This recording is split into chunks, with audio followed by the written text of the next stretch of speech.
In East Brayton, police patrols often blurred the line between protection and intimidation. When two officers stormed 13-year-old Amira Jackson's yard, they saw only a powerless black girl and her German shepherd. Their aggression quickly escalated. Shouts turned to threats. Then a single shot rang out, leaving Shadow dead on the grass.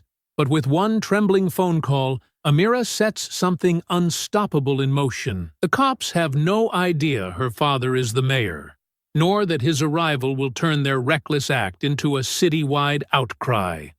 Justice demands to be heard.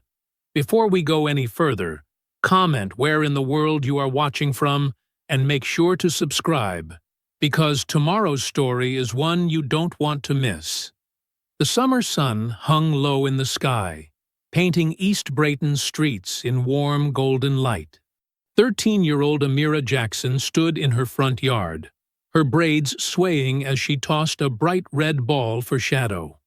The German shepherd's tail wagged with excitement as he chased after it, his paws thumping against the freshly cut grass. "Good boy, Shadow!" Amira called out, her voice filled with love. Shadow bounded back, dropping the ball at her feet and looking up with devoted brown eyes. She reached down to scratch behind his ears, and he leaned into her touch.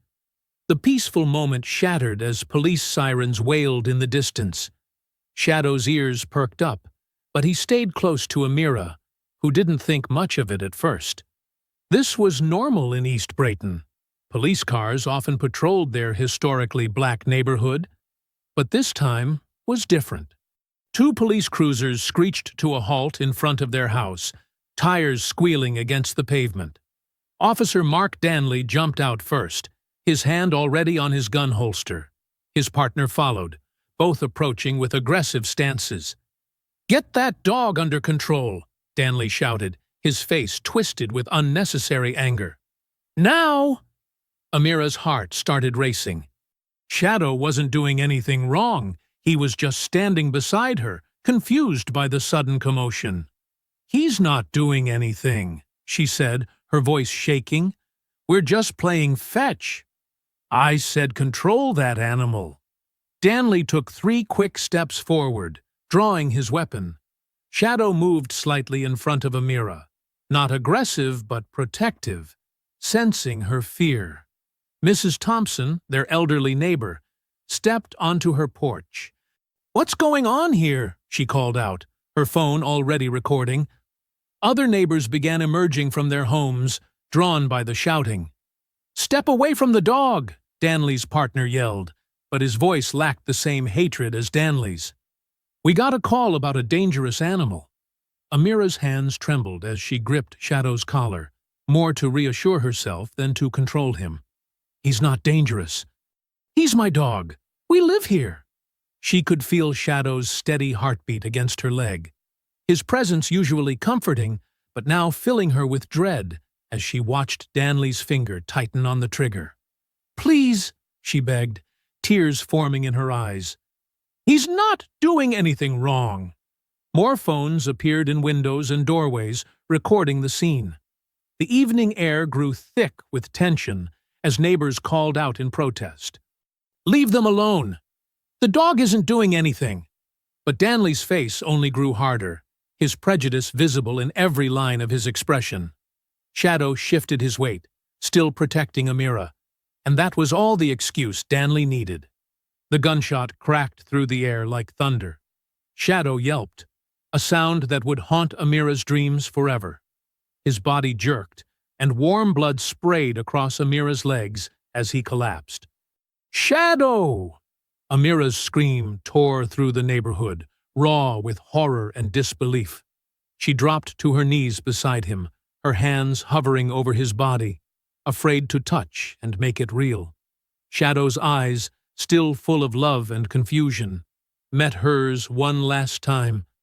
His tail gave a final weak wag, and then he was gone.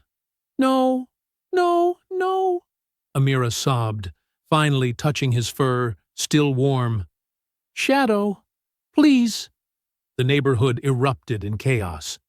People shouted in outrage, phones captured everything, and more police cars arrived with flashing lights that painted the scene in surreal bursts of red and blue. "Get away from the animal!" Danley shouted. But Amira couldn't move, wouldn't move.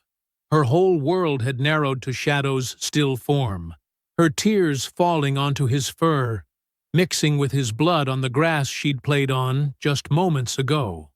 "Mrs. Thompson's voice cut through the chaos. "She's just a child. What have you done?" Other officers tried to establish a perimeter, pushing neighbors back, but phones kept recording. Danley stood with his gun still drawn, trying to look justified, but failing to hide the flicker of uncertainty in his eyes as he realized whose daughter he'd just traumatized. The red ball lay forgotten in the grass, a bright spot of color against the growing darkness. Shadow's leash dangled empty from Amira's pocket, swaying in the evening breeze. "Shadow," Amira whispered, her voice breaking as she stroked his fur. Her tears fell faster now, her body shaking with sobs. The warmth of the summer evening had turned cold, and the golden sunlight that had made everything beautiful just minutes ago now felt like a cruel spotlight on her pain. Neighbors pressed closer despite police warnings, their voices rising in anger and dismay. But for Amira, the world had gone silent except for her own heartbeat and the absence of shadows. She stayed there, kneeling in the grass, her hands buried in her best friend's fur, as the last moments of their peaceful evening turned into a nightmare that would change everything. The officers grabbed Amira's arms, yanking her away from Shadow's lifeless body. Their grip was harsh and uncaring as they pulled her backward across the grass, leaving dark streaks where her shoes dragged through Shadow's blood. "Let me go!" Amira screamed, twisting against their hold. "Shadow! Please, I need to stay with him." "Stop resisting!" one officer barked, tightening his grip until it hurt. "You need to calm down right now." But Amira couldn't calm down. Her whole body shook with sobs as they forced her arms behind her back. Through tear-blurred eyes, she could still see Shadow lying motionless in the grass, his fur matted with blood. The sight made her struggle harder. "She's just a child," Mrs. Thompson shouted from behind the line of officers keeping neighbors at bay. "You're hurting her." All around them, phones recorded every moment. Angry voices called out from porches and sidewalks, but the police ignored them, forming a barrier between the crowd and where they held Amira.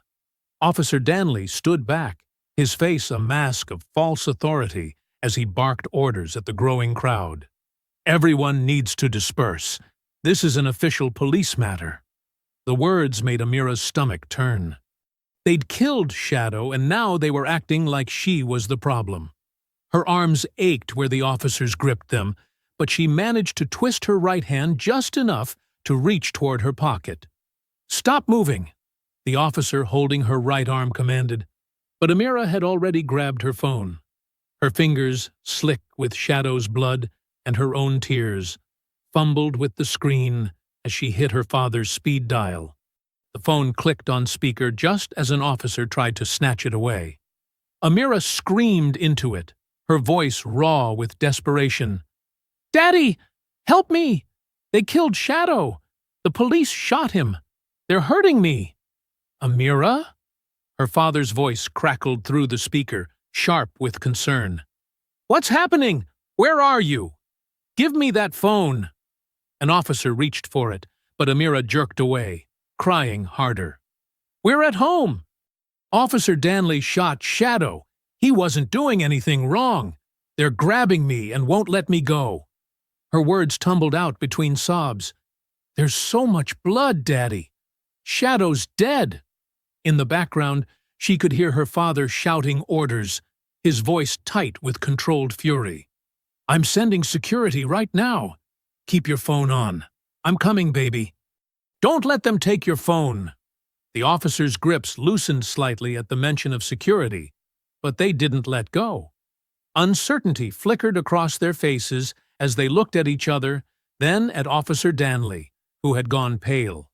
Within minutes, black SUVs with city government plates squealed to a halt in front of the house.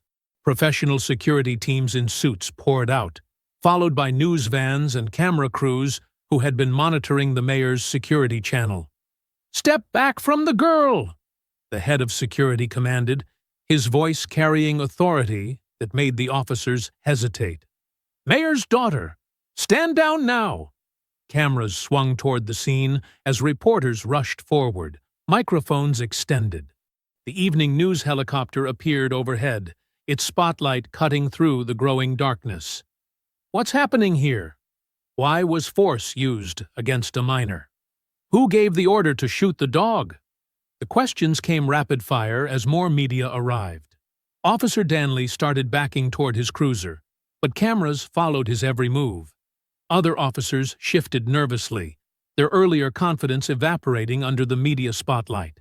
Then another vehicle arrived, the mayor's official car. Elijah Jackson stepped out, his tall frame radiating controlled anger as he strode toward the scene. "I am Mayor Elijah Jackson," he announced, his voice carrying across the now silent yard. "And that is my daughter you're manhandling." The officers holding Amira immediately let go, stepping back as if burned. She stumbled forward, and her father caught her in his arms, pulling her close against his chest. His suit jacket absorbed her tears as she clung to him, her whole body trembling. "Daddy!" she choked out. "They killed him! They killed Shadow!" "I know, baby. I know." He stroked her hair gently, then looked up at the officers with steel in his eyes. Cameras pressed closer, capturing every word as he spoke. "What happened here today is unacceptable. My daughter was playing in her own yard with her dog. There will be consequences." Officer Danley tried to speak up. "Sir, we received a call about a dangerous—" "Save it for the investigation." Mayor Jackson cut him off, his voice sharp enough to make the officer flinch.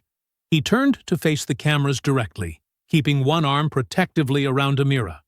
"To everyone watching, I make this promise, not just as a father, but as your mayor. What happened here today will not be swept under the rug. There will be accountability. There will be justice." The police officers retreated to their cruisers, unable to maintain their earlier bravado as cameras followed their every move. Amira stayed pressed against her father's side, his presence finally helping her breathing steady, even as tears continued to fall. Morning sunlight streamed through the kitchen windows, but it brought no warmth to the Jackson household. Amira sat at the breakfast table, pushing scrambled eggs around her plate without eating. The chair where Shadow usually lay at her feet felt painfully empty. Mayor Jackson watched his daughter from across the table, his coffee growing cold in his hands. Dark circles under his eyes revealed a sleepless night spent making calls and dealing with the aftermath. The morning news played quietly on the kitchen TV, showing clips from last night on repeat. "You need to try to eat something, sweetheart," he said gently. Amira set her fork down, her hand trembling slightly. "I keep seeing it happen," she whispered. "Every time I close my eyes, I see Officer Danley pointing his gun at Shadow. He didn't even warn us. Shadow was just standing there." Mayor Jackson reached across the table and took her hand. "I know, baby. What they did was wrong. So wrong." "His collar is still in the grass," Amira said, her voice breaking. "With his tags. I can see it from my window, but I can't go out there yet." "I'll have someone get it for you," her father promised, squeezing her hand. His phone buzzed again. It hadn't stopped since last night, but he ignored it. "The police are lying about what happened," Amira said suddenly, looking up with red-rimmed eyes. "I saw their statement on the news. They're saying Shadow was aggressive, that he lunged at Officer Danley. That's not true. Shadow was just standing beside me. He wasn't even barking." Mayor Jackson's jaw tightened. "I know. That's why I've demanded all body camera and dash cam footage from every officer present. The truth will be in those videos. As if on cue, his phone rang again. This time he checked the screen and answered immediately, putting it on speaker. Chief Hollins, I've been waiting for your call. Mayor Jackson. The police chief's voice was carefully neutral. I'm calling about your request for footage from last night's incident. Don't call it an incident, Amira burst out. Call it what it was, murder. Mayor Jackson held up a hand to quiet her, though pride flickered in his eyes at her fierce words. Go ahead, Chief. There seems to be a technical issue, Chief Hollins continued smoothly. Officer Danley's body camera apparently malfunctioned during the encounter, and the dash cam from the primary responding vehicle, well, the file appears to be corrupted. Corrupted? Mayor Jackson's voice was dangerously quiet. And exactly how did both cameras fail at the exact same moment? These things happen, Mayor. Equipment failures are not uncommon. Don't insult my intelligence, Robert. Mayor Jackson cut him off. I want all footage from every officer on scene. Every angle, every second. Of course, Chief Hollins replied. But I should mention, we've received several complaints about that dog's aggressive behavior in the past. Multiple neighbors have reported feeling threatened. That's a lie, Amira shouted, jumping to her feet. Shadow never hurt anyone. Everyone in the neighborhood loved him. Young lady, Chief Hollins' tone grew stern, I understand you're upset, but the facts show... The facts? Mayor Jackson's voice rose. The facts are that your officer shot a family pet in front of a child without provocation. The facts are that dozens of witnesses and cell phone videos show exactly what happened. And now you're telling me the official police footage has mysteriously vanished? Mayor, I would advise you to consider the broader implications here. The department's reputation. The department's reputation? Mayor Jackson stood up, pacing the kitchen. Your officer killed my daughter's dog in our front yard, and you're worried about reputation? Sir, these situations are complex. Perhaps we could discuss this privately. Find a way to handle this that benefits everyone. We're done here, Mayor Jackson said flatly. Expect formal requests for all footage and documentation within the hour. And, Chief, if anything else mysteriously disappears, I'll have state investigators in your office by sunset. He hung up, his hand clenching around the phone. Amira watched him, tears sliding down her cheeks. They're going to cover it up, aren't they? She asked quietly. Just like they always do. Mayor Jackson crossed to her side, kneeling down to look her in the eyes. Listen to me, Amira. They're trying to hide the truth, yes. They're going to make excuses and lose evidence and spread lies about Shadow. That's what corrupt people do when they're scared. But why? Amira's voice cracked. Why did they have to kill him? Why are they lying? Because some people abuse their power, he said softly. They think their badge gives them the right to hurt others without consequences. They're used to getting away with it. It's not fair, Amira whispered. No, it's not, her father agreed. He took both her hands in his. But I promise you this. We will not let them bury the truth. We have the videos from the neighbors. We have witnesses. Most importantly, we have you. Your voice, your strength, your truth. And I will not rest until everyone knows what really happened to Shadow. At Brayton Middle School, Amira stood in the crowded cafeteria during lunch period, her voice shaking but determined as she addressed her classmates. Dozens of students gathered around her table, many holding handmade posters with Shadow's picture. The vigil will be tonight at sunset, she explained, handing out small electric candles. We'll meet on the football field. It's not just for Shadow. It's for every pet, every family that's been hurt by police violence in our neighborhood. Her best friend Maria helped distribute flyers showing Shadow's smiling face. Everyone loved Shadow, Maria told the group.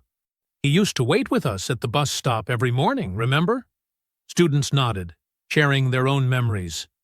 He let me pet him when I was scared on the first day of school. A sixth grader added quietly. My mom saw the whole thing, another student said. She recorded it on her phone. Officer Danley didn't even give a warning. The cafeteria buzzed with angry whispers and plans for the vigil.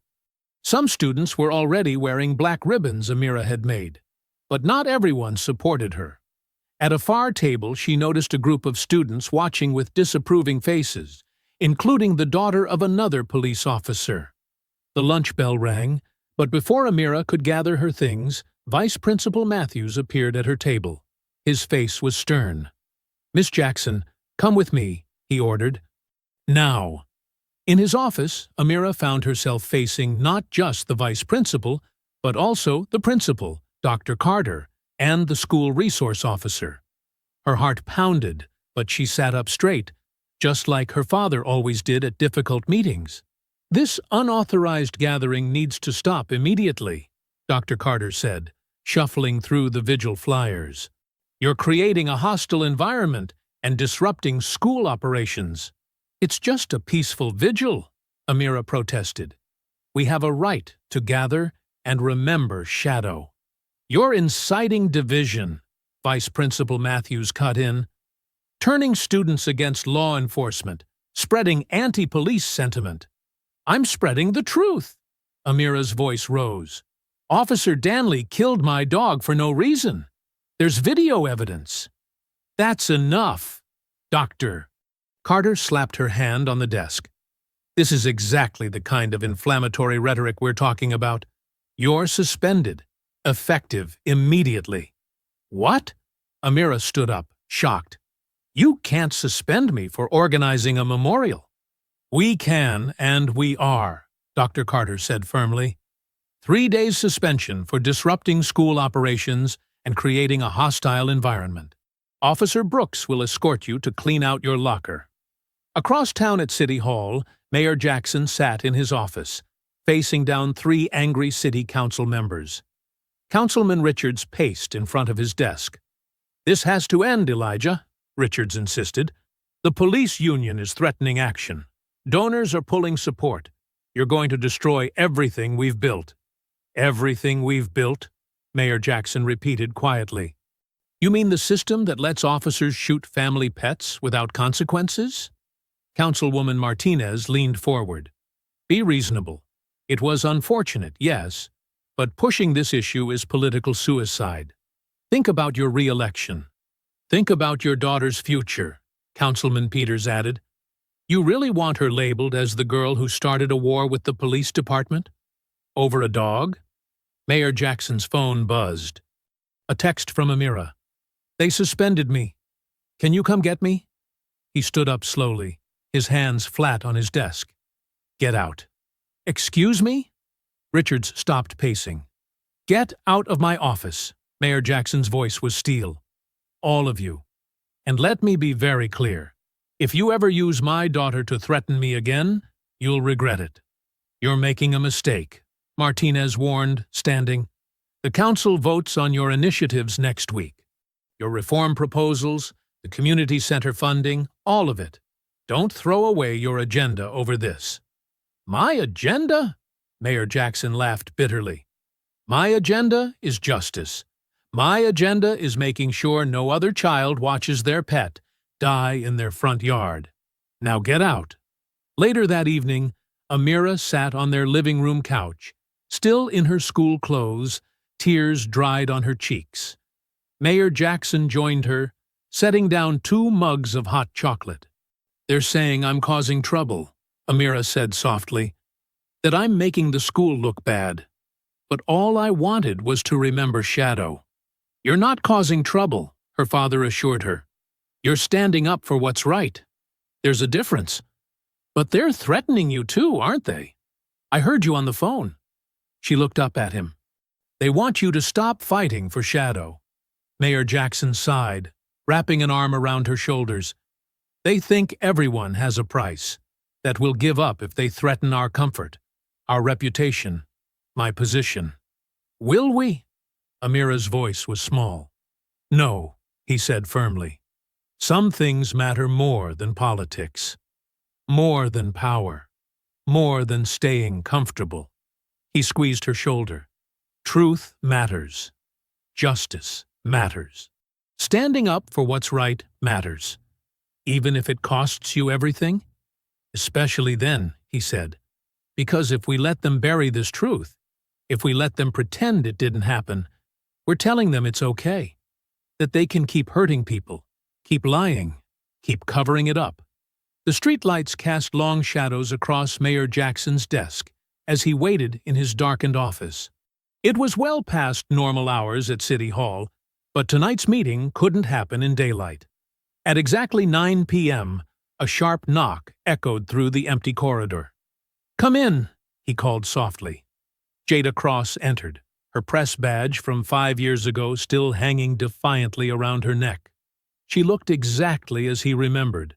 Determined eyes, natural hair pulled back tight, and a laptop bag that had seen better days. "Mayor Jackson," she said, remaining standing. "Didn't expect to ever be invited back into this building.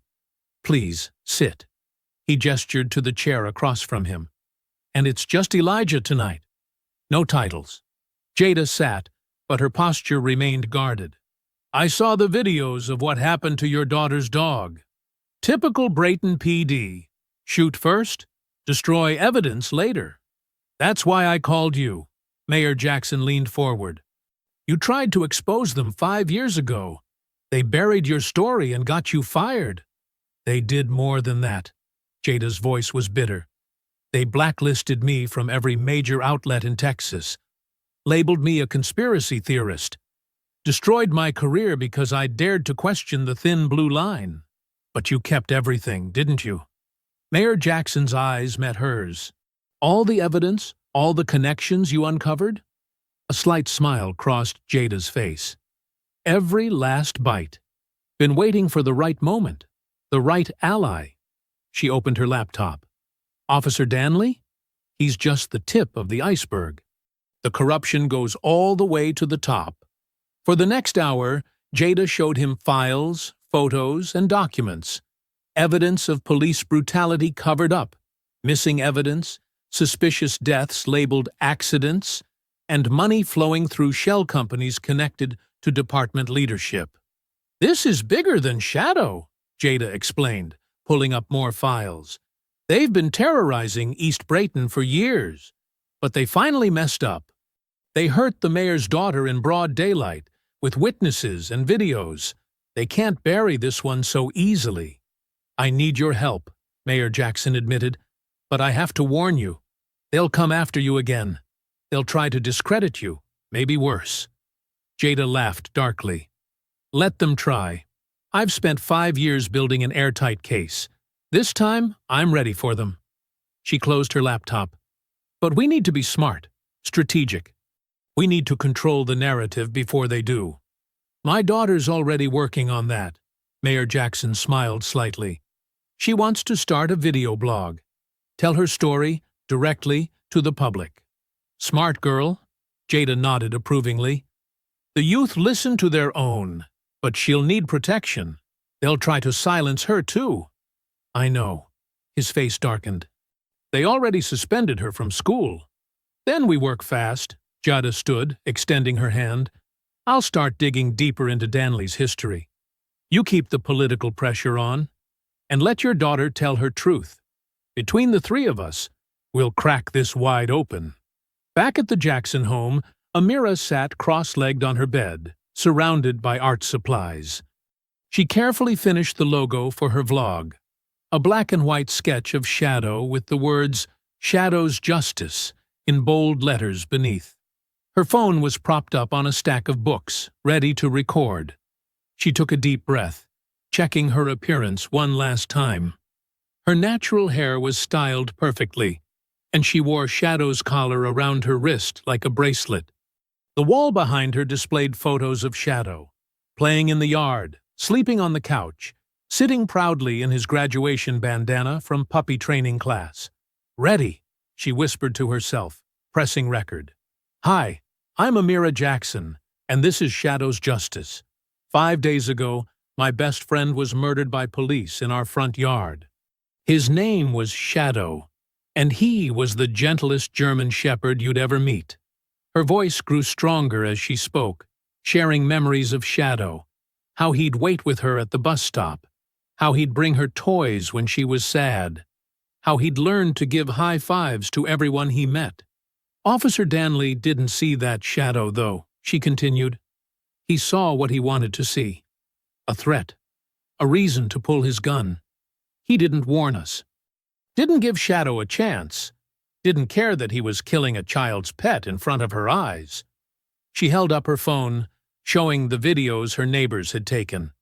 "They say his body camera wasn't working. They say another officer's dashcam footage disappeared. They say Shadow was dangerous. But we have the truth right here, and I'm not going to let them bury it." Amira's hands shook slightly, but her voice remained clear. "This channel isn't just about Shadow. It's about every pet, every person who's been hurt by police who abuse their power. It's about standing up and saying no more. No more cover-ups. No more lies. No more killing innocent beings because of fear or hate." She touched Shadow's collar on her wrist. "I'm 13 years old. They think they can silence me. They already suspended me from school for organizing a vigil. But I'm not going anywhere. Shadow's justice starts now." After reviewing the footage, Amira carefully edited it, adding photos and clips. Her finger hovered over the post button as midnight approached. Fear and determination battled in her chest. Finally, she pressed down firmly, watching as her first video uploaded to the world. Sunlight streamed through Amira's window as her phone buzzed non-stop. She grabbed it, still groggy from staying up late posting her video. Her eyes widened at the notification count. "Dad!" she called out, running downstairs in her pajamas. "Dad, look at this!" Mayor Jackson was already at the kitchen table, coffee in one hand, tablet in the other. "I see it, baby. Your video hit a nerve." The numbers were staggering. Over 100,000 views overnight. Thousands of comments. Shadow's justice was trending locally on social media. People were sharing their own stories of police encounters, posting photos of their pets, demanding answers from the Brayton Police Department. "Listen to this comment," Amira read from her phone. "My brother's dog was shot by police last year in Houston. They said he was aggressive too. Thank you for speaking up. There are hundreds like this, Dad." Mayor Jackson nodded grimly. "The police chief wants an emergency meeting. Says we're inflaming tensions in the community." "Good," Amira said firmly. "Maybe now they'll listen." Outside, news vans lined their street. Reporters called out questions as Mayor Jackson left for City Hall. He paused at his car, turning to face the cameras. "My daughter spoke her truth last night," he declared. "As her father, I'm proud of her courage. As your mayor, I promise complete transparency in this investigation. The people of Brayton deserve nothing less." Across town, Jada Cross sat in her small apartment, surrounded by stacks of files and multiple computer screens. She hadn't slept, fueled by coffee and determination. Officer Danley's personnel file was a maze of redactions and missing documents, but Jada had spent years building contacts inside the department. Her phone buzzed, a text from a clerk in records. "Check incident report. Under 2D847, June 2019. Similar dog shooting, East Brayton. Footage lost then, too." Jada's fingers flew across her keyboard. The incident had been buried, the complaint marked unsubstantiated, like so many others. But the victim's description matched Danley's pattern perfectly. Her doorbell rang. A manila envelope sat on her welcome mat. No sender listed. Inside were copies of 9 internal affairs complaints against Danley, all mysteriously resolved with no disciplinary action. Excessive force, racial profiling, evidence tampering. "Got you," Jada whispered, scanning the documents. By midday, Brayton was a city divided. Blue Lives Matter supporters gathered outside police headquarters, waving flags and demanding Mayor Jackson's resignation. Across town, a larger crowd assembled in East Brayton, carrying signs with Shadow's photo and chanting, "No justice, no peace." Amira posted a second video addressing the growing tension. "This isn't about taking sides," she explained. "This is about right and wrong, about truth and lies, about power and how it's used. Shadow didn't see color. He loved everyone. We should learn from him." The video quickly surpassed her first one. National news outlets picked up the story. Justice for Shadow trended nationwide. Mayor Jackson faced the city council, standing firm despite their demands to control the situation. "My daughter has a constitutional right to speak," he reminded them. "And I have a duty to investigate serious allegations of misconduct in our police department." "You're committing political suicide," Councilman Weber warned. "The police union will bury you."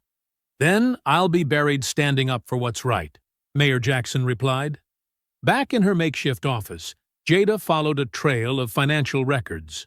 Officer Danley's name kept connecting to suspicious overtime payments, all approved by the same superior. The pattern stretched back years, involving multiple officers. She cross-referenced the dates with incident reports. Every time a complaint was filed against Danley, large overtime payments followed. Money to stay quiet. Money to make evidence disappear. As evening fell, Jada discovered something that made her breath catch. Danley's personnel file had been altered recently, just hours after Shadow's shooting. Someone high up in the department had accessed and modified records. She traced the digital signature. It led straight to internal affairs and higher. Her hands shaking with excitement, Jada dialed Mayor Jackson's private number. "Mayor," she said when he answered, "I've got it. The whole corrupt system, how they cover up complaints, who's involved, where the money goes, everything. Are you sure?" His voice was tense. "We need this to be airtight." "Trust me," Jada replied, looking at her screens full of evidence. "By morning, I'll have enough to shake this department to its foundation. They won't be able to bury this one." The sun hadn't risen when Jada's phone buzzed at 5:47 a.m. An unknown number. She almost ignored it. But something made her answer. "Ms. Cross?" The male voice was barely above a whisper. "This is Officer Luis Mendez from Brayton PD. I have something you need to see." Jada sat up straight in her chair, instantly alert. "I'm listening." "Not over the phone. Can we meet? Somewhere public but quiet?" His voice trembled slightly. "I've been following your work. The stories about Shadow, they're not telling the truth." "Cooper Park," Jada suggested. "By the East Fountain. 6:30? I'll be there." "Please, come alone." The early morning air was crisp as Jada walked through Cooper Park. Few people were around, just a couple of joggers and an elderly man walking his dog. She spotted Officer Mendez easily, sitting on a bench in civilian clothes, hands clasped tightly in his lap. "Thank you for coming," he said as she sat beside him. His eyes darted around nervously. "What I'm about to show you, it could cost me everything." "I protect my sources," Jada assured him. "Always have." Luis pulled out a small USB drive. "I keep personal backups of all my body cam footage. Department policy says we're not supposed to, but after seeing things..." He swallowed hard. "I was there that day, Ms. Cross. When Shadow was killed. My camera caught everything." Jada's heart raced as she took the drive. The department claimed all footage was lost. "They lie." Luis's voice hardened. "They've been lying for years. That footage shows exactly what happened. Shadow never attacked anyone. Danley..." He looked down. Danley was laughing afterward. Said it would teach that uppity family a lesson. "Why come forward now?" "Because I can't sleep anymore." Luis rubbed his face. Every night I see that girl's face, hear her screams. I became a cop to help people, not—" He trailed off. There's more on that drive. Conversations in the locker room, meetings where they planned how to cover it up, evidence room footage of them tampering with records. Jada carefully tucked the drive into her jacket pocket. This is incredibly brave of you. I'm not brave. Luis shook his head. I'm terrified. But that girl, Amira, she's braver than all of us. Standing up, telling the truth. Maybe it's time we all did the same. They parted ways carefully, leaving separately. Jada drove straight to her office, hands shaking as she plugged in the drive. The footage was crystal clear. Shadow, wagging his tail. Amira throwing a ball. Then Danley's aggressive approach, gun already drawn. No warning, no threat.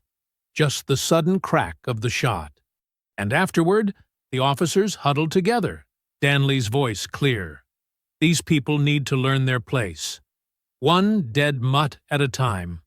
Jada called Mayor Jackson immediately. Within 20 minutes, he arrived at her office, watching the footage, with tears in his eyes. My baby girl, he whispered. She told the truth. Every word. There's hours more, Jada said. Meetings where they planned the cover-up. Danley bragging about other incidents. The whole corrupt system exposed. Mayor Jackson gripped the edge of her desk. This changes everything. They can't deny this. We need to protect Officer Mendez, Jada insisted. Once this gets out, I'll make some calls. The mayor nodded. Federal witness protection if necessary. He's risking everything to do the right thing. They spent the next hour reviewing more footage, documenting everything. Evidence that would shake the department to its core. Justice for Shadow, for Amira, for every victim of police corruption in Brayton. Across town, Luis Mendez pulled into his driveway, exhausted but somehow lighter. For the first time in weeks, he felt clean. The truth was out. Whatever happened next, he'd done the right thing.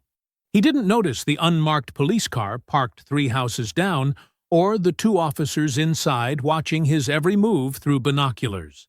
He didn't see them take photos as he entered his house, or hear them radio back to headquarters. Target is home, proceeding as discussed.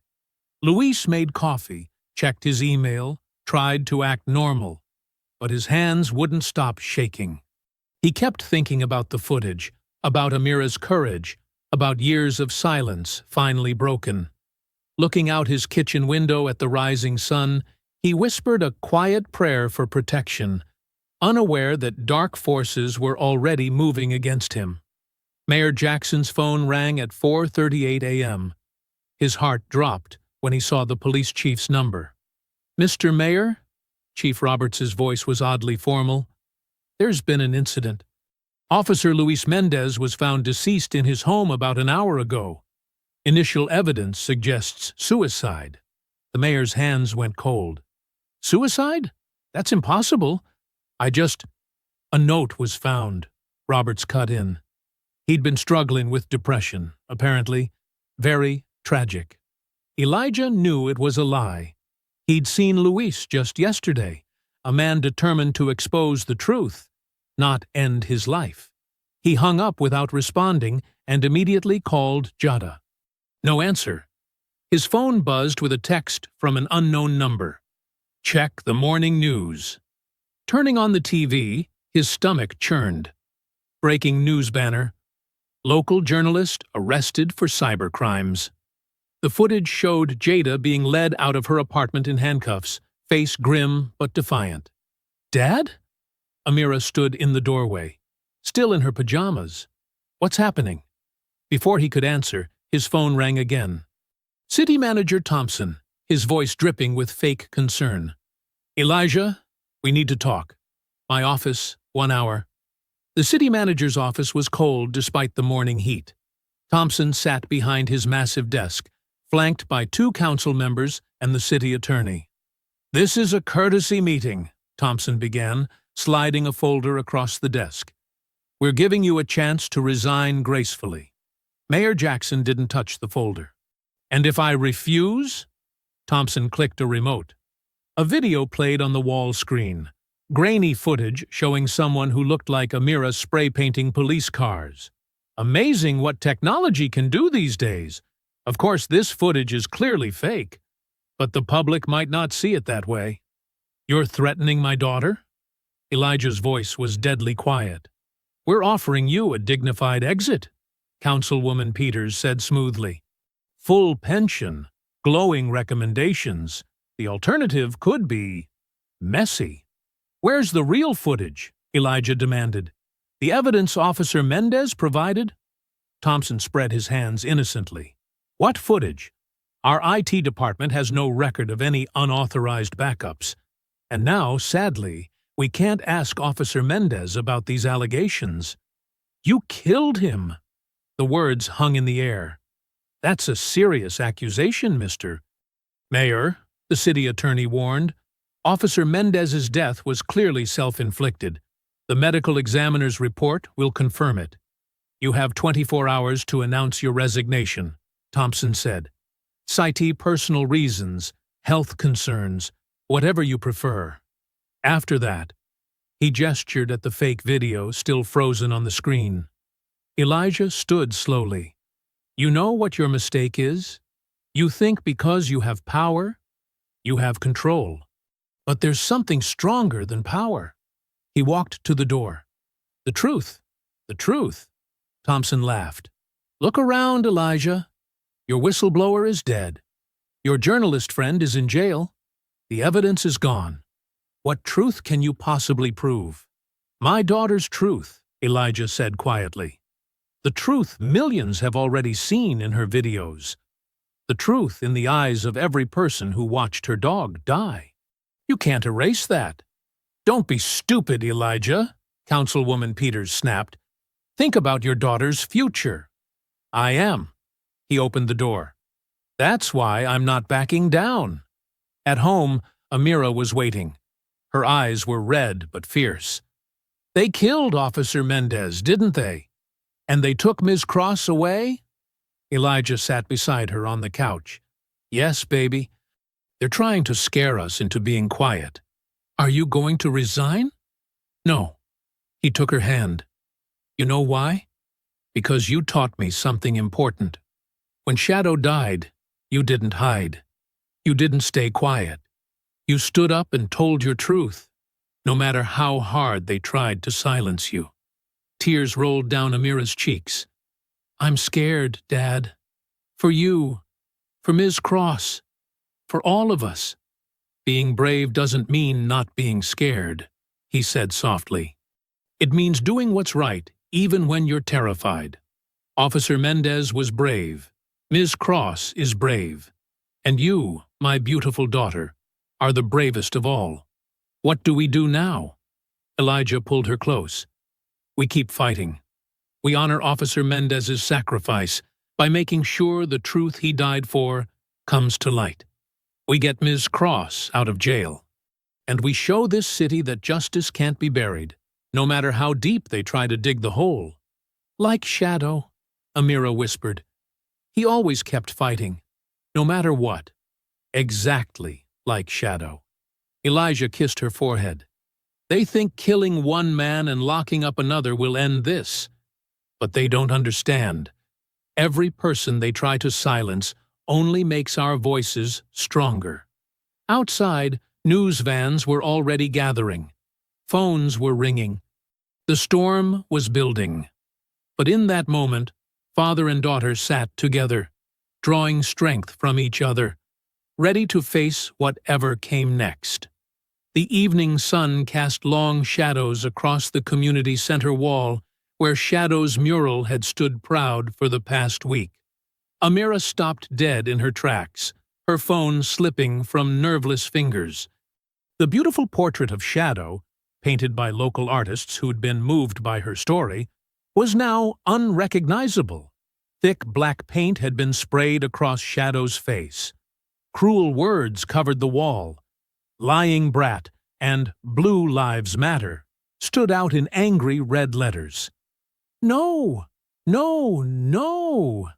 Amira's voice cracked as she stumbled forward. Her trembling hands reached out to touch the still wet paint. Someone had done this recently. Very recently. Mrs. Washington, her elderly neighbor who'd been walking her own dog, hurried over. "Oh, baby girl. I'm so sorry.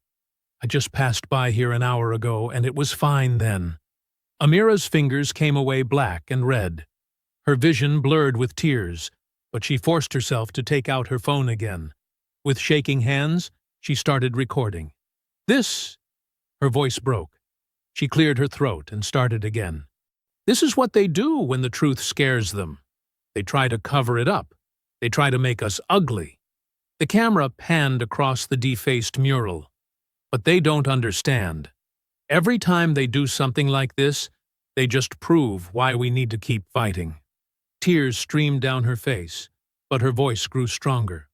"They killed Officer Mendez because he was brave enough to tell the truth.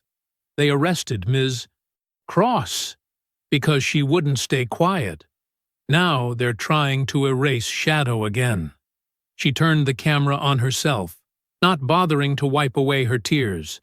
"But just like that day in my front yard, people are watching. People know the truth."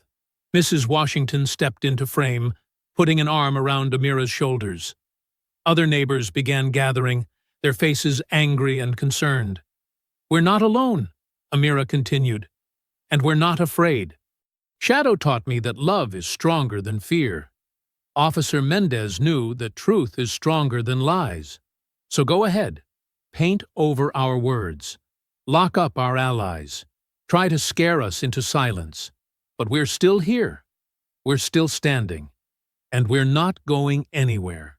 She ended the recording and collapsed into Mrs. Washington's embrace, finally letting herself sob properly. Within minutes, community members were already bringing cleaning supplies, discussing plans to restore the mural, making it even bigger and better.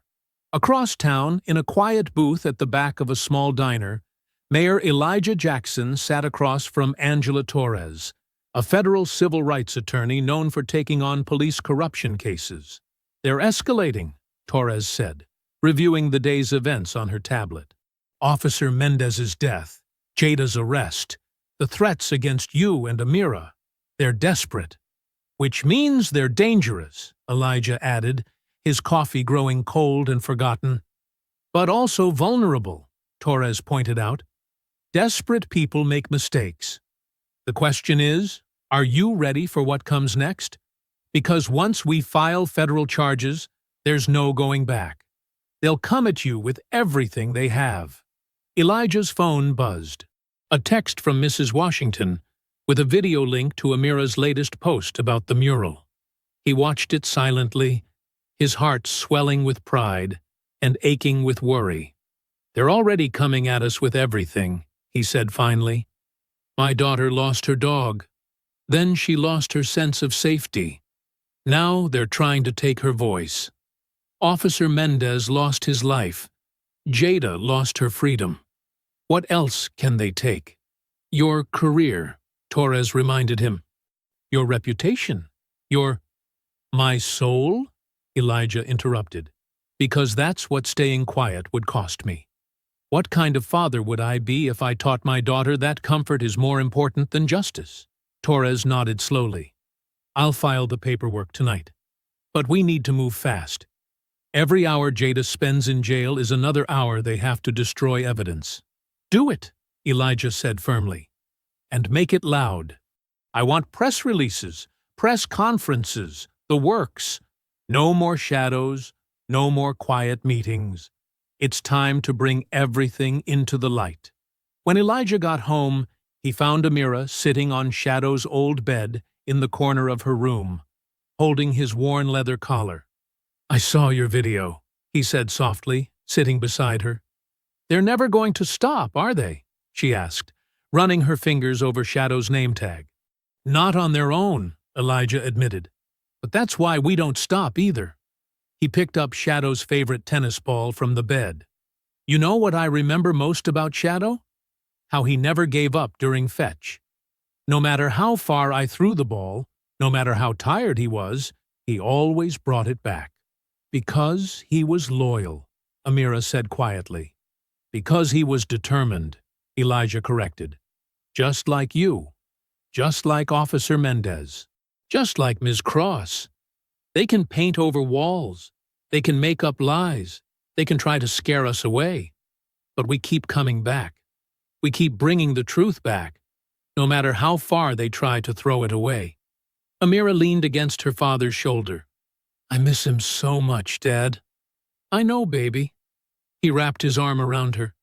But you're honoring him every day. Every time you speak up, every time you stand strong, you're showing the world exactly who Shadow protected, exactly who they tried to silence, and exactly who they failed to stop. The morning sun had barely cleared the horizon when the steps of City Hall began filling with reporters. Mayor Elijah Jackson stood at the podium, his face set with determination. Camera shutters clicked rapidly as he adjusted the microphone. Good morning, he began, his voice steady and clear. Today, I'm announcing that the United States Department of Justice will be launching a full investigation into the Brayton Police Department, specifically regarding the shooting of Shadow Jackson and the subsequent death of Officer Luis Mendez. Murmurs rippled through the crowd. Elijah held up a thick folder.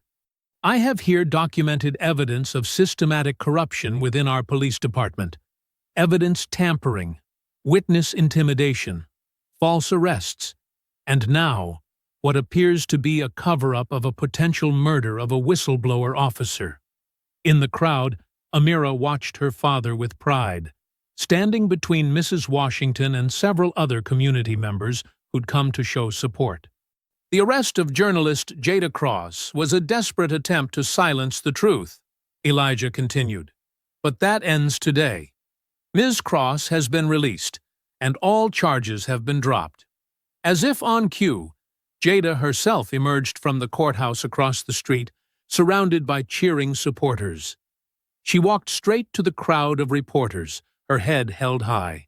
Furthermore, Elijah's voice grew stronger, we've received assistance from Marcus Chen, a digital forensics expert who has successfully recovered the deleted body cam footage from Officer Danley's equipment. The young tech activist stepped forward, laptop in hand. He connected it to the outdoor display screen, and suddenly everyone could see the truth. The recovered footage played clearly. Shadow, wagging his tail, not lunging. Officer Danley, drawing his weapon without provocation. The horrific shot. The aftermath. "Oh, God!" someone in the crowd gasped. Amira closed her eyes, unable to watch. Mrs. Washington squeezed her hand tightly. The footage continued, showing Officer Danley later in the police station, laughing with other officers. "Had to shut that kid up somehow," his voice rang out clearly. "These people need to learn their place." Elijah let the footage speak for itself before continuing. "This isn't just about one dog, or one officer, or one family. This is about a system that believes it can operate above the law, that believes it can silence voices of protest through violence and intimidation." Jada made her way to the podium, and Elijah stepped aside to let her speak. Her time in jail had left dark circles under her eyes, but her voice was strong. "For years, I've investigated corruption in Brayton PD," she said. "They took my job, threatened my family, and finally tried to lock me up. But thanks to the incredible public support and the thousands of people who demanded my release, I'm standing here today with proof." She held up a USB drive. "This contains every article I was working on when they fired me, every piece of evidence I've gathered since, and now, thanks to Marcus's recovery of the deleted files, we have the complete picture. It will all be published online by noon today." The crowd erupted in cheers. Reporters shouted questions, but Elijah raised his hands for silence. "Tomorrow at noon, we're holding a public rally right here on these steps," he announced. We're calling it Shadow's Justice March, because sometimes it takes the death of an innocent to expose the guilt of the powerful. After the press conference, Amira found herself in her father's office with Jada and Marcus. The young tech expert was showing them more recovered footage on his laptop. They tried to wipe everything, Marcus explained, pushing his glasses up his nose. But they didn't know about the cloud backup system. Officer Mendez was smart. He created hidden copies before they got to him. Will it be enough? Amira asked quietly. Jada nodded firmly. More than enough.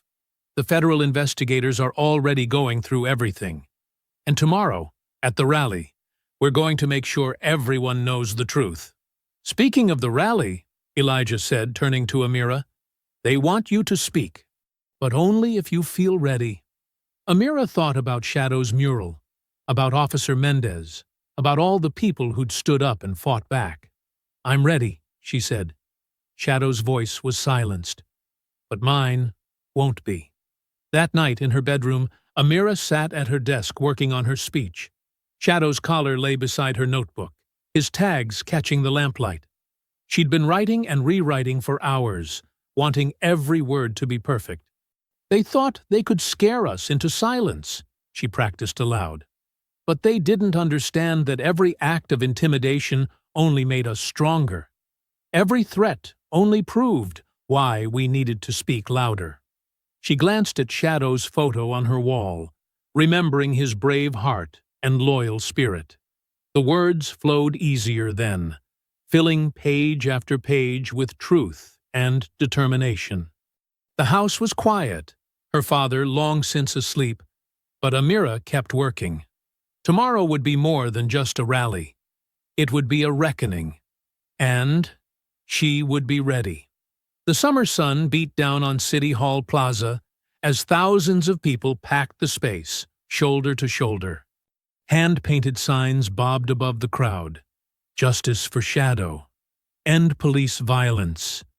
Truth can't be killed. The energy was electric, a mix of anger and hope that charged the air. Amira stood backstage with her father, peeking through the curtain at the massive crowd. Her heart pounded against her ribs. There are so many people, she whispered. Elijah squeezed her shoulder. They're all here because of you, baby girl. Because you refused to stay quiet. On the temporary stage, massive screens had been set up. Jada Cross stood at the podium, her press badge gleaming in the sunlight. She looked different today. Confident, vindicated, powerful. For years, Jada's voice boomed through the speakers. I've investigated corruption in the Brayton Police Department. Today, thanks to the courage of Officer Luis Mendez, who paid the ultimate price for his honesty, we can finally show you the truth. The screens flickered to life. The crowd fell silent as the recovered body cam footage began to play. The crystal-clear video showed that summer evening from Officer Danley's perspective. Shadow, tail wagging, clearly no threat. Amira's young face, confused and scared. Then the sudden, unnecessary violence. Gasps and cries of outrage rose from the crowd. But Jada wasn't finished. The footage continued, showing Danley later at the station, laughing with other officers about the shooting. His casual cruelty, his racist comments, all captured in high definition. But this isn't just about one incident, Jada continued, changing the screens to display documents, photographs, and more video clips. This is about decades of systematic corruption. Charts and graphs appeared, showing patterns of misconduct complaints mysteriously disappearing. Financial records revealed kickbacks and illegal overtime schemes. Internal emails exposed cover-ups ordered by police leadership. Police Chief Richardson personally ordered the destruction of evidence in 17 cases of officer misconduct, Jada announced, displaying damning emails. Judge Harrison signed off on illegal warrants to intimidate witnesses, and City Council member Peterson helped funnel department funds through fake contractors. The crowd's anger grew with each revelation. But it wasn't chaos, it was controlled fury, the kind that demands change rather than destruction. We have copies of every document, every video, every piece of evidence secured in multiple locations, Jada declared. It's all being turned over to federal investigators today. But more importantly, it's being released to the public. The truth can't be buried anymore. The chant started somewhere in the back of the crowd. "Shadows justice! Shadows justice!" It spread like wildfire until thousands of voices joined together, shaking the windows of City Hall. Amira stepped onto the stage, her father right behind her. The chanting grew louder. She approached the podium, and Jada stepped aside, giving her an encouraging nod. Taking a deep breath, Amira faced the crowd. In her hand, she held Shadow's collar. "My dog Shadow was more than just a pet," she began, her voice clear and strong despite her nerves. "He was my protector, my friend, my family. When Officer Danley killed him, he thought he was teaching me a lesson about power. But the lesson I learned was different." She held up the collar, letting it catch the sunlight. "I learned that the truth is stronger than fear, that justice is stronger than corruption, that love is stronger than hate." The crowd hung on her every word. Even the reporters had stopped taking notes, just listening. "Shadow died protecting me," Amira continued. "Officer Mendez died protecting the truth, but their sacrifices won't be in vain. Because today, we're all standing together, protecting each other, demanding change." Mayor Jackson stepped forward then, standing beside his daughter. "Today," he announced, "I'm signing an executive order creating the Civilian Oversight Board for Police Accountability. Ms. Cross has agreed to serve as its first chairperson." The crowd erupted in cheers. Jada returned to the podium, tears in her eyes, but steel in her voice. "The board will have full investigative powers," she explained. "Body camera footage will be automatically uploaded to secure servers that cannot be tampered with. Complaint investigations will be transparent and public. And most importantly, officers like Danley will never again be allowed to hide behind a badge while abusing their power." As if to punctuate her words, a commotion arose at the edge of the plaza. People turned to see Officer Danley being led away in handcuffs by federal agents, his face twisted in impotent rage. "The Department of Justice has issued multiple indictments," Jada announced, drawing attention back to the stage. "This is just the beginning of real change in Brayton." The crowd's cheers turned to chants again. "Shadow's justice! Shadow's justice!" Amira felt tears rolling down her cheeks. But they weren't tears of sadness anymore. Her father wrapped her in a tight embrace as the chants grew louder, filled with the promise of change and the power of truth finally revealed. Above them, on the massive screens, Shadow's happy face looked down on the crowd, a reminder of the innocent life that had sparked a movement for justice. The steps of City Hall buzzed with frantic energy as officials rushed in and out of the building, phones pressed to their ears. Inside, emergency meetings were being called, while outside, the crowd from the rally continued to celebrate. News vans lined the street, their satellite dishes reaching toward the sky like metal trees. Amira sat in her father's office, watching multiple news channels on the wall-mounted TVs. Her story, their story, was everywhere. National anchors spoke gravely about systematic corruption and abuse of power, while showing clips from the rally and the damning body cam footage. "Breaking news," a reporter announced, her voice urgent. Federal prosecutors have formally indicted Officer Mark Danley on multiple charges, including evidence tampering, civil rights violations, and conspiracy to obstruct justice. The door burst open as Jada rushed in, still riding the adrenaline from the rally. "You won't believe what's happening," she said, her eyes bright with excitement. The police chief just announced his resignation. Didn't even wait for the formal investigation, just grabbed his things and left the building. Mayor Jackson looked up from his desk, where he'd been reviewing emergency measures.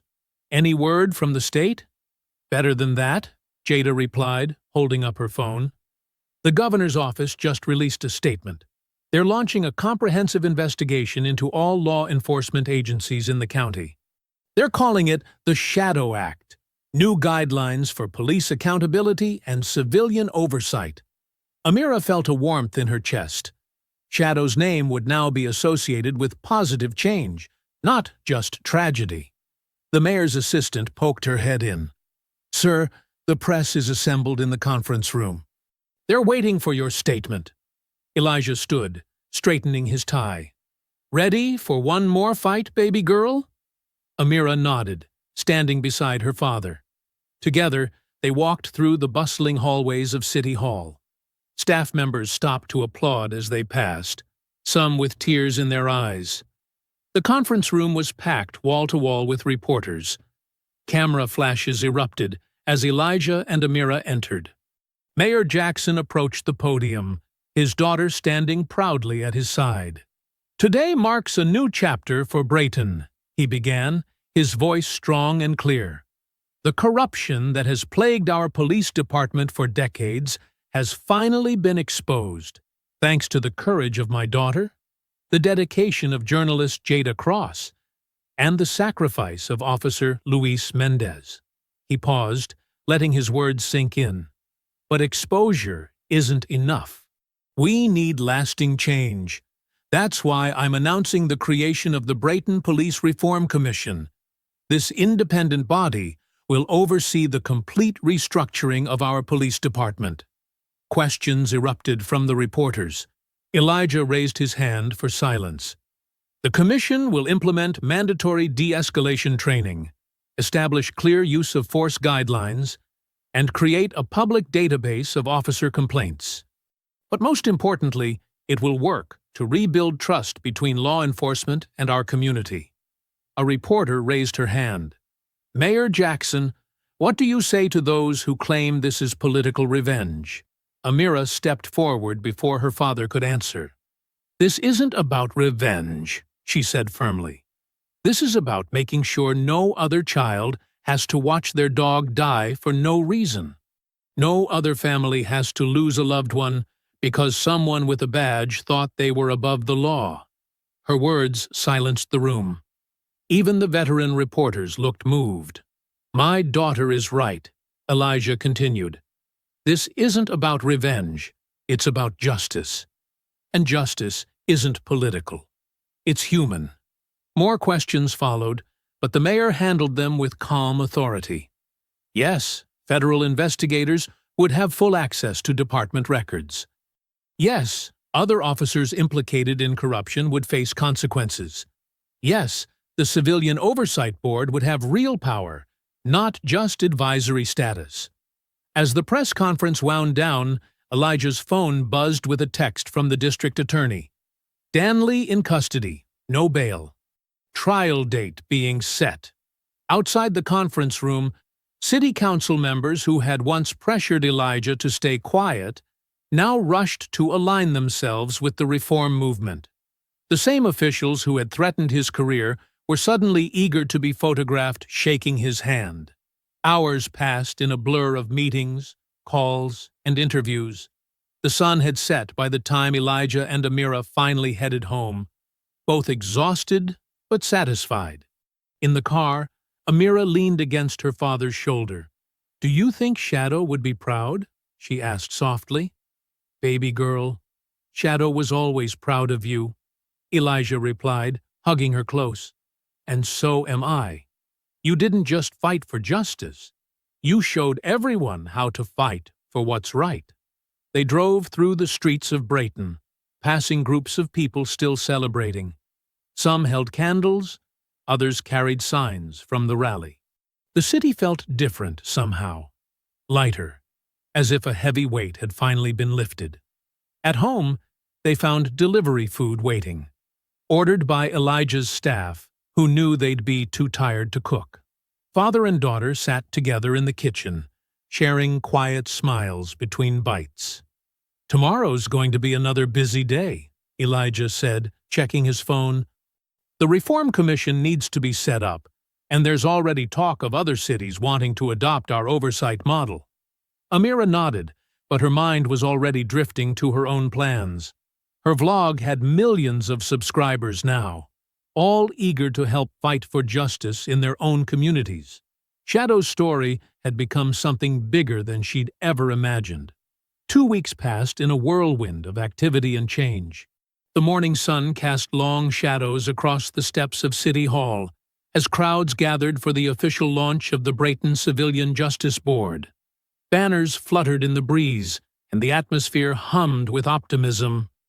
Amira stood beside her father at the podium, wearing a navy blue dress that made her look older than her 13 years. The past weeks had changed her. There was a new confidence in her posture, a quiet strength that came from fighting and winning. Mayor Jackson addressed the assembled crowd, his voice carrying across the plaza. "Today, we take another step toward real change in Brayton. The Civilian Justice Board isn't just another committee. It's a promise to our community that transparency and accountability aren't just words, they're actions." He gestured to the row of chairs behind him, where Jada Cross sat alongside other community leaders. "These board members represent every corner of our city. They bring different perspectives, different experiences, but they share one goal: making Brayton better for everyone." Jada stepped forward when called, her press credentials now replaced by an official board badge. "This board has real power," she announced. "We'll review police policies, investigate complaints, and ensure that what happened to Shadow never happens to anyone else's loved one again." The crowd applauded as each board member was introduced. Religious leaders, civil rights attorneys, former law enforcement officers who'd spoken out against corruption, and community activists who'd fought for change for years. Then came Amira's turn. She approached the microphone, her heart beating fast, but her voice steady. "As youth liaison to the board, I'll make sure young people's voices are heard. We're not just the future. We're the present. We see what's happening in our neighborhoods, our schools, our parks. And now we have a way to speak up and be taken seriously." The audience cheered, many holding up phones to record her words. Some wore T-shirts with Shadow's picture. Others carried signs reading, "Shadow's Justice Lives On." After the ceremony, Amira mingled with community members in the City Hall atrium. People shared their stories, thanked her for her courage, and promised to support the board's work. The division that had once split Brayton seemed to be healing. "You've started something special," Jada said, joining her by the refreshment table. "Look around. People who wouldn't even talk to each other a month ago are now working together." Amira nodded, watching as a former police officer chatted with a civil rights activist, sharing ideas for community outreach programs. "It feels different now," she said, "like people aren't afraid anymore." The board's first meeting was scheduled for that afternoon. They gathered in the newly renovated conference room, its walls adorned with artwork from local students depicting themes of justice and unity. Amira sat at the large oval table, taking notes as the board discussed initiatives for rebuilding trust between police and residents. "We need youth programs," she suggested during the discussion. "Not just sports and stuff, but real conversations between kids and officers. Let them see each other as people first." Her idea was met with enthusiasm, and soon they were planning workshops, community events, and regular forums where residents could voice concerns directly to law enforcement leadership. As the meeting concluded, Jada pulled Amira aside. "There's something waiting for you outside," she said with a mysterious smile. A surprise from the community. Curious, Amira followed Jada down to the plaza. A small crowd had gathered, including many familiar faces from the neighborhood. In the center stood Mrs. Thompson, who had recorded the first video of Shadow's shooting, holding something that made Amira's heart skip a beat. In Mrs. Thompson's arms was a German Shepherd puppy, just a few months old, with bright eyes and floppy ears that hadn't quite learned to stand up straight. "We all pitched in," Mrs. Thompson explained, tears in her eyes. "The whole neighborhood. We know he can't replace Shadow, but we thought maybe he could help heal your heart a little." The puppy squirmed eagerly as Amira approached. When Mrs. Thompson placed him in her arms, he immediately tried to lick her face, his tail wagging furiously. "He's already had all his shots and training," someone in the crowd called out. "And the vet says he's got the sweetest temperament." Amira hugged the puppy close, feeling his warm, solid weight against her chest. He reminded her of Shadow as a puppy. The same curious eyes, the same gentle spirit, but he was his own dog, with his own personality waiting to emerge. "What are you going to name him?" Mayor Jackson asked, watching his daughter with pride. Amira didn't hesitate. "Truth," she said firmly, "because that's what Shadow helped us find, and what this little guy will help us keep fighting for." The crowd murmured approvingly as Truth barked, as if agreeing with his new name. He settled comfortably in Amira's arms, already seeming to know he was home. Several days had passed since Truth joined the Jackson family. The morning sun painted the sidewalks of East Brayton in warm golden light, as Amira walked her new companion through familiar streets. Truth trotted beside her, his leash loose and relaxed, already showing the results of his training. "Morning, Amira," called Mrs. Rodriguez from her porch, watering her flowers. "How's our neighborhood's favorite watchdog doing?" "He's learning fast," Amira replied, smiling as Truth sat politely at the fence. "Want to give him a treat? He's practicing his manners." Mrs. Rodriguez produced a dog biscuit from her pocket. Many neighbors now kept them handy for Truth's daily walks. The puppy took it gently, tail wagging. "You're looking strong, girl," Mrs. Rodriguez said softly. "It does my heart good to see you walking these streets again." Amira nodded, understanding the deeper meaning. For weeks after Shadow's death, she'd avoided this route, the memories too painful. Now, with Truth beside her, she was reclaiming her neighborhood one step at a time.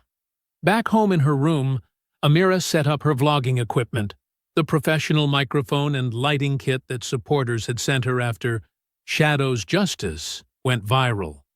Truth settled at her feet, gnawing contentedly on his favorite chew toy.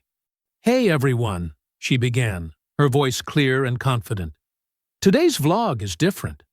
I want to talk about what these past few weeks have taught me about fighting for what's right." She paused, gathering her thoughts. The red recording light blinked steadily. "When Shadow was killed, I felt like my whole world had been destroyed. The police tried to make us feel powerless. They thought they could just shoot a 13-year-old girl's dog and get away with it, like they'd gotten away with so much before." Truth looked up at her voice, ears perking forward. Amira reached down to scratch behind his ears before continuing. "But here's what I learned. They were wrong about being powerless. Every time they tried to silence us, we got louder. When they erased videos, more people started recording. When they spread lies, we spread truth. And when they threatened us, we stood together." She held up her phone, showing the screen to her camera. "Look at these messages I get every day now. Kids from all over the country telling me how they're starting their own community watch programs, teenagers organizing civilian review boards in their cities, people learning their rights and teaching others." The messages scrolled past, hundreds of them from places she'd never visited, each one sharing a story of inspiration and change. That's the real power of Shadow's Justice. It wasn't just about my dog, or even just about police reform. It was about learning that when we stand up together, we can make real change happen. Truth padded over to her desk, resting his chin on her knee. Amira smiled, remembering how Shadow used to do the same thing when she was upset. Some people ask me if I'm still angry about what happened. The truth is, yes, part of me will always be angry that Shadow died like that.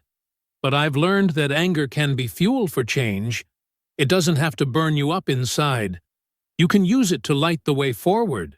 She gestured to the board member badge sitting on her desk. Look what we've accomplished already. The Civilian Justice Board is reviewing every police policy. Officers are getting new training. Community members are involved in decisions about public safety. And it's not just here. Other cities are using Brayton as a model for their own reforms. Truth barked softly, making Amira laugh. Even Truth here is part of the change. He's not just my pet. He's a symbol of healing for our whole neighborhood. People stop us on our walks to share their stories, to talk about their hopes for the community. He's helping build bridges, one paw at a time.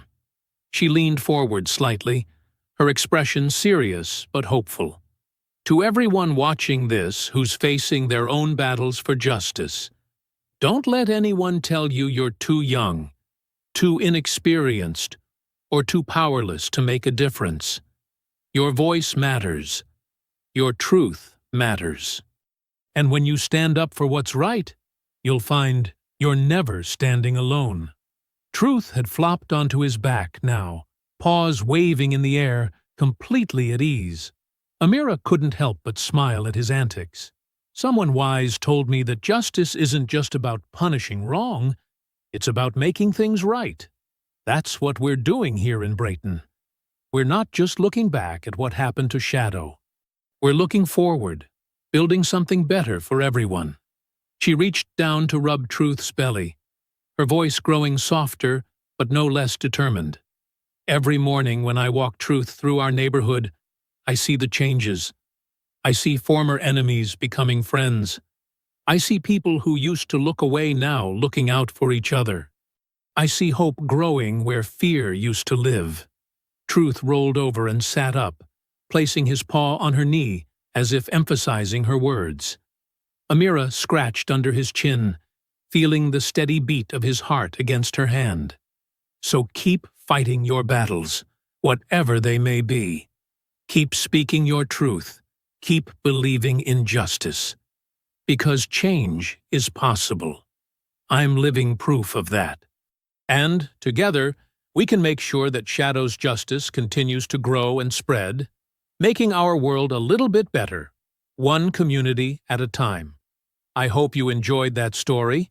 Please share it with your friends and subscribe so that you do not miss out on the next one. In the meantime, I have handpicked 2 stories for you that I think you will enjoy. Have a great day.